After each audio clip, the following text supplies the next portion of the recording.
साम्राज्य न्यूज, सामान्यांचा असामान्य आवाज। मराठा समाज सेवा मंडळाच्या वतीने सोमवारपासून शिवाजी महाराज शिक्षण संकुल येथे छत्रपती शिवजन्मोत्सवानिमित्त ऑनलाईन व्याख्यानमालेची सुरुवात झाली। दरम्यान यावेळी मान्यवरांच्या उपस्थितीत छत्रपती शिवाजी महाराजांच्या मूर्तीची प्रतिष्ठापना महापौर श्रीकांचना यन्नम यांच्या शुभ हस्ते करण्यात आले।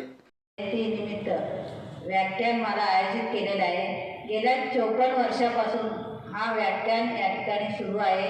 मराठा सेवा संघ याच्या माध्यमातून हा सेवा सगळ्यांना मिळत आहे। तरी गेल्या वर्षी सुद्धा मी या ठिकाणी आलेला आहे। मी पूजा करून उद्घाटनही केलेलं होतं। यावर्षी सुद्धा मला भाग्य मिळालं आहे। या उद्घाटनासाठी मला या ठिकाणी बोलवलं आहे आणि आज ऑनलाईन पद्धतीने हा व्याख्यान मला सुरू केलेला आहे आणि आपण सर्वांनी त्याचा लाभ घ्यावे आणि या संस्थेला एक चांगलं काम केल्याबद्दल शुभेच्छा देते। या प्रसंगी सभागृह नेते श्रीनिवास कर्डी, विरोधी पक्षनेते अमोल बापू शिंदे, उपायुक्त धनराज पांडे, माजी महापौर मनोहर सपाटे यांच्यासह आदी मान्यवर उपस्थित होते।